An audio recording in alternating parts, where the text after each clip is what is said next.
Hello and welcome to Conquering Mouse Scrap More with Brenda. I'm Brenda and today we're here with another Free Pattern Friday episode. I love Free Pattern Fridays. But first, I want to talk to you about Pauline at Pauline's Quilters World. Now her YouTube channel is going to be in the show notes below. She does a lot of fun things on her channel. I know I say that about a lot of people, but when I was able to have all that free time and watch, I would watch her faithfully and make comments. And you guys have got to check her out. You just got to check her out. She's a lot of fun. But we're going to do a Shoofly block today. But I'm going to show you a very traditional method and a new method with a tool that I find saves me so much time. Now, our Facebook group is also in the show notes below. And I'm not sure when we're filming this whether we're voting or whether we decided. So go check out if we have a upcoming sew date. So you can join us with that. You can also join our Facebook group. But yeah, we're making use of the rooms feature, so we have kind of a virtual sew date 24/7, 365 days a year. But the Zoom is for people who don't like to use Facebook. So come on in, guys. We got lots of fun sewing to do today. Okay, so I in the show notes below have left the cutting instructions for the traditional Shoofly.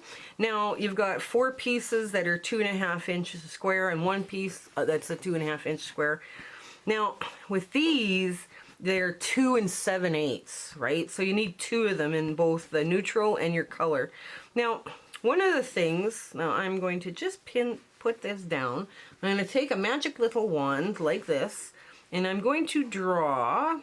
Now, you can either draw the line or you can draw either side of the line. It's up to you. I like drawing either side of the line. And this is a very traditional way of doing it. This is not, there's nothing fancy. And I mean, I used to do this a lot until I found the tool that I'm going to show you here in a bit. Now, I'm not saying you have to run out and get this tool, but if you're using a scrap user system, this tool is a godsend, especially if you're cutting your scraps into strips, right? Because you can cut very quickly, you know, these pieces. So what we're going to do, I'm going to show you. We're just going to quickly run through, and yes, I've got the wrong foot on, but we're going to do it anyways. You sew on one side of the line, and now if you don't have one of those tools, you can sew on, there we go. So on one side of the line, on both. Then you turn your work and your foot falls off because the screw is vibrating loose after a hard day of sewing. And there we go. And you sew again. And this is how you make your 4 half square triangles, because the Shoofly has 4 half square triangles, and it's basically a very simple block. It's considered a beginner block to learn how to make half square triangles. So that's it pretty much in a nutshell. So the hard part now is done, right? So you're basically going to cut these apart and cut up the middle. And if I had a bigger scissor, it wouldn't take so long, but there we go. Now, when you're doing these, you're going to press to the dark side. Right? So all the darks are on top. And you press this way, and this is supposed to come out to a 2.5 inch square, right? Now, and let me just line these all up. I'm just going to clip them while we can, while they're still folded.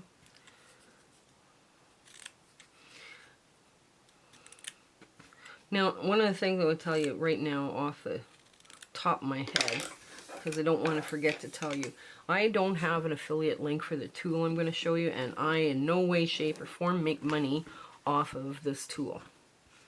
So there is, you can start to see how I'm putting it all together.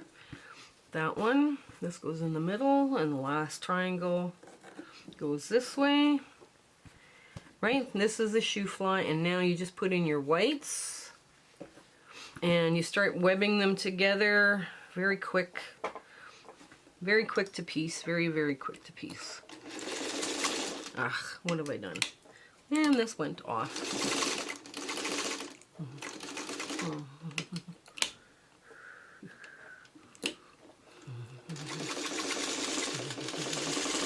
There we go.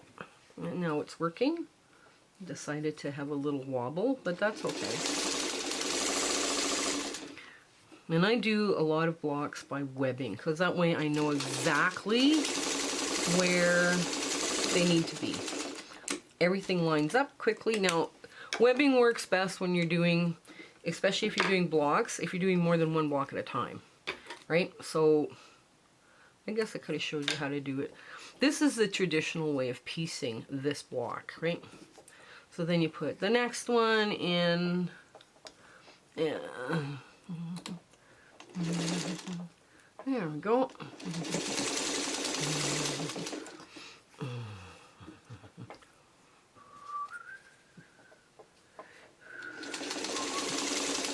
There.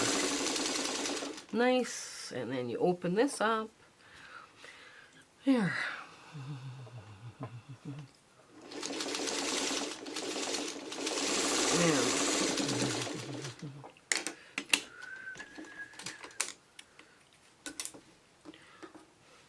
Now, when you're webbing a block, these are, you want to push them, you want to press to the dark, right? So this goes in, the middle one goes in, and the top and bottom go out, right? So when you're doing your block, that's what it's going to look like, right? So let's get this. Oh wait, that's going the right way? Yeah, it is. Okay. No, that's not going the right way. Oh well, let's sew. Let's just get it sewed. I'll correct it when we get there. Now, I like, once I start, sink my needle in, so I hold my space, and I press and nest. That's why I get a lot done too, by the way. I get a lot of this stuff done because I press and I nest and all the things that you're supposed to do. Now, here we go. And last one. And that's all going the right way. And we just push this down.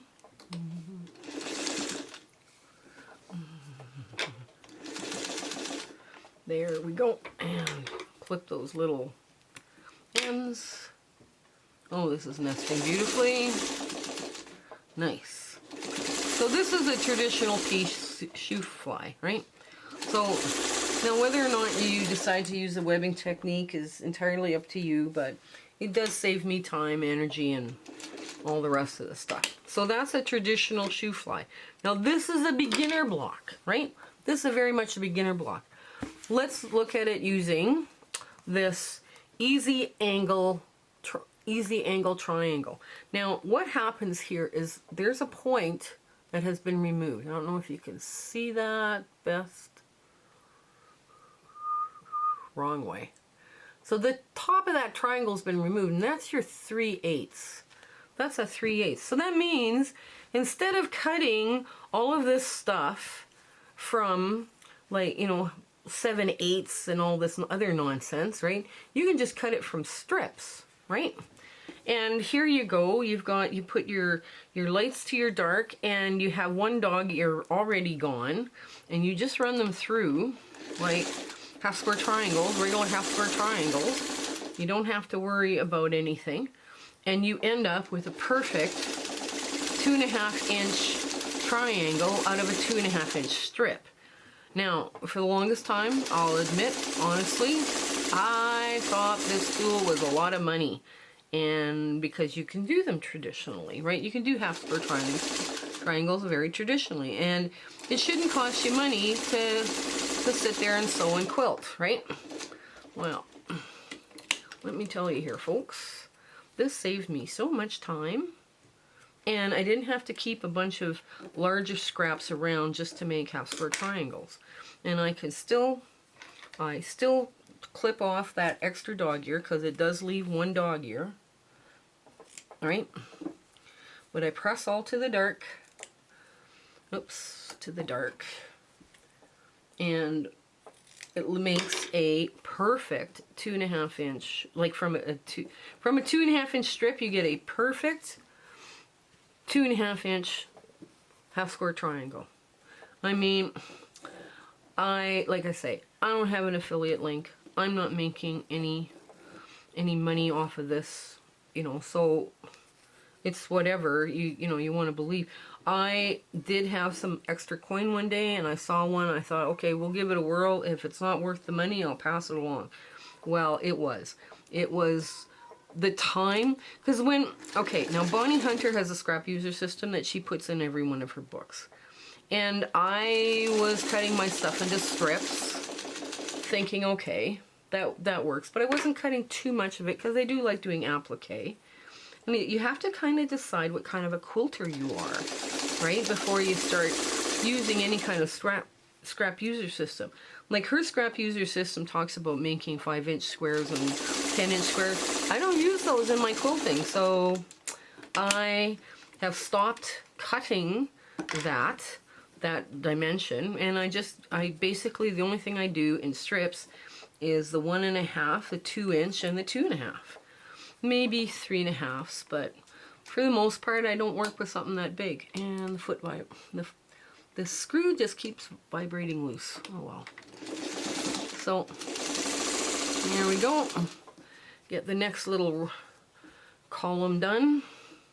This is such a cute little block. When it's done, I was actually going to do a case study on it, but it's too familiar to the Friendship Star. The only difference between the Shoofly and the Friendship Star is where you place your half square triangles. But we'll see. We'll see what we get. We'll see what we can do.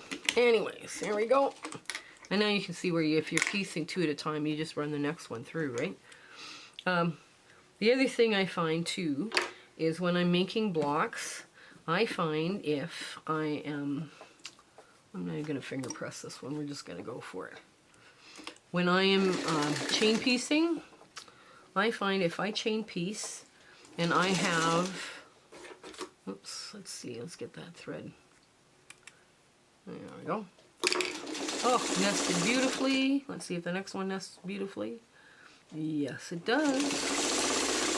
I find that I use a leader ender all the time too now, because I make charity quilts, right? So in order for me to stay ahead of my fabrics scraps, I have to actually use a leader ender. And it doesn't have to be a complex leader ender. It can be pretty much whatever, you know, whatever you want to do, you know. It doesn't have to be outrageously complex or whatever. So this goes, okay, now the easiest way to nest, you nest.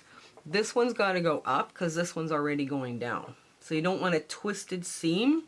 So that's how you decide on your next row how to sew them. And again on the bottom. And you match up your base. There we go. Perfect.